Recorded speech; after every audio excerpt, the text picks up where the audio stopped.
When you become disabled, nobody hands you a manual. There is no orientation, no welcome packet, no, hey, here is everything you need to know about your new life pamphlet. You just wake up one day and your body works differently, and everyone expects you to figure it out. And you do figure it out, eventually. But along the way, you learn a whole set of rules that nobody warned you about.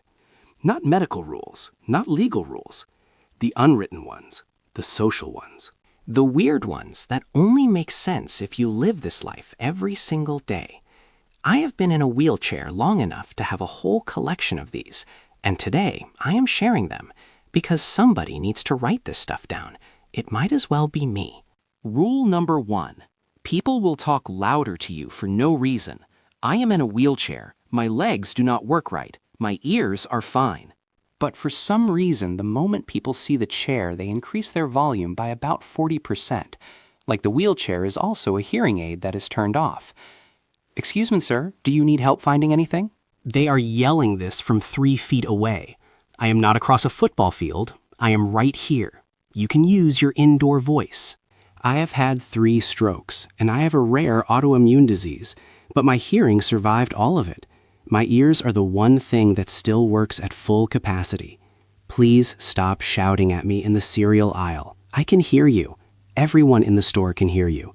The people in the parking lot can hear you. Rule number 2. People will talk to whoever you are with instead of talking to you. This one is wild. I will be at a restaurant or a store or anywhere in public with someone, and the other person will look directly at my companion and say, "What does he want?" I am right here. I have a mouth, I have opinions, I have a food order. You can talk to me. I did not bring a translator. The wheelchair is not a barrier to conversation. But people see the chair and their brain short circuits. They do not know what to do, so they talk to the standing person, like I am a package that got delivered, and the standing person is the one who signed for me. I am not cargo. I am a customer. Look at me. Down here. Little lower. There you go. Rule number 3. Strangers will touch you without asking. I do not know what it is about a wheelchair that makes people think the personal space rule does not apply. Random people will pat my shoulder, touch my arm. One time, someone patted me on the head like I was a golden retriever. A grown man patted on the head by a stranger in public. I do not know around touching random people in the grocery store. That would be weird. But apparently, when you are in a wheelchair, people feel like they have permission to make physical contact whenever they want. They do not. My shoulder is not a touchscreen. You do not need to tap it to activate me. I am already on. I have been on all day. Please keep your hands to yourself, unless you are handing me something I dropped, because that actually would be helpful. Rule number 4. Random people will try to pray for you in public. This is a Southern thing, but it happens everywhere. I will be minding my own business, rolling through a parking lot, and someone will walk up to me and say, "Can I pray for you, brother?" And I appreciate the thought, I really do. But I am just trying to get to my car. I did not put out a prayer request. I am not in crisis. I am going to get groceries. The wheelchair is not a distress signal. It is how I get around. My faith is my business, and I am good with God, but I do not need a stranger in a Walmart parking lot to lay hands on me between the shopping carts. If prayer worked on my legs, I would have been walking years ago.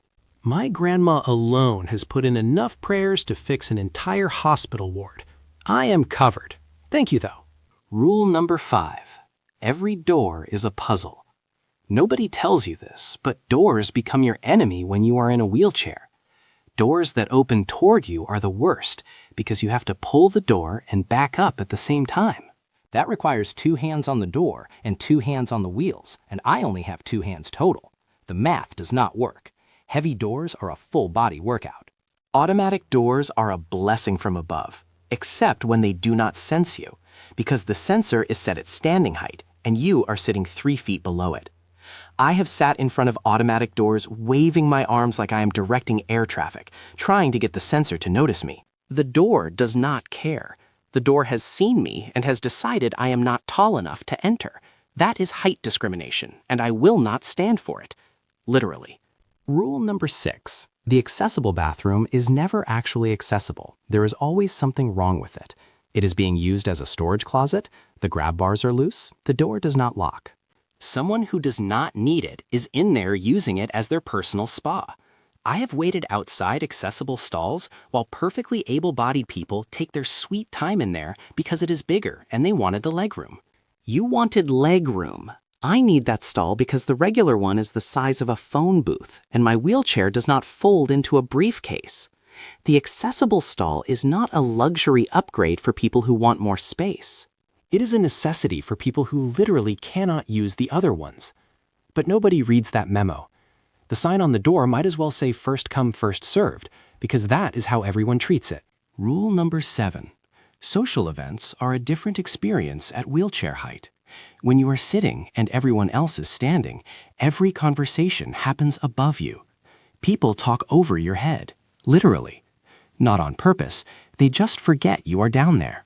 At a party or a gathering, I am at armpit level. I see elbows, belt buckles, the underside of chins.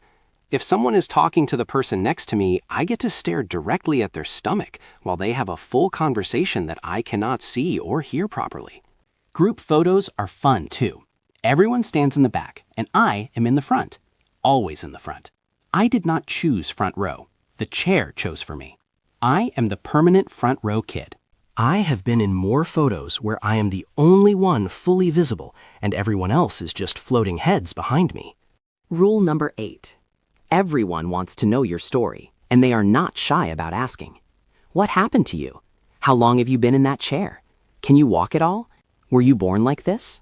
People ask the most personal questions within 30 seconds of meeting me. I would never walk up to a stranger and say, "Hey, what is wrong with your body?" But for some reason, wheelchair equals open book. I have answered what happened to you so many times I should have a business card printed.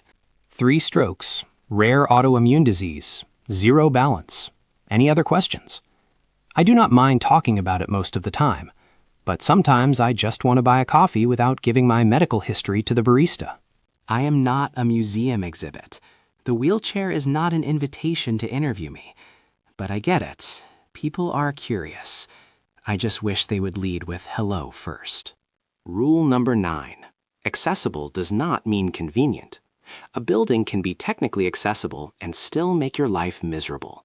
The accessible entrance is always in the back, around the side, through the alley, past the dumpsters, down a ramp that was clearly added as an afterthought. Everyone else walks right in the front door. I get the scenic route through the service entrance, like I am sneaking into my own appointment. Restaurants put the accessible seating in the worst spot, near the kitchen, near the bathroom, in the corner where nobody can see you.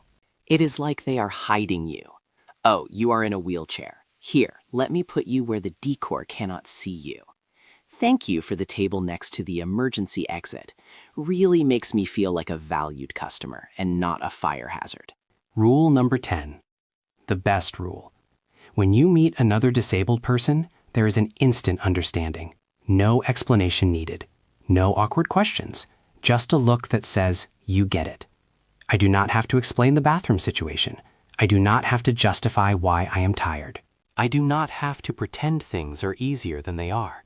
They know, because they live it too. That connection is something able-bodied people do not have. You did not earn it. You did not choose it. But it is there. And it matters. In a world that was not built for us, finding someone who understands without you having to explain is like finding water in a desert. You do not take it for granted. You just nod and keep rolling. Literally. Those are the unwritten rules. The ones nobody tells you about when your life changes. The ones you learn the hard way through awkward encounters and frustrating experiences and moments that are so absurd you have to laugh. If you are disabled, you already know every single one of these. If you are not disabled, now you know what we deal with on top of everything else. The wheelchair is just the beginning. The real challenge is navigating a world that was not designed with you in mind and doing it with a sense of humor. Hit subscribe if you want more. Leave a comment with your own unwritten rule, because I know you have one. This is Rolling Disaster.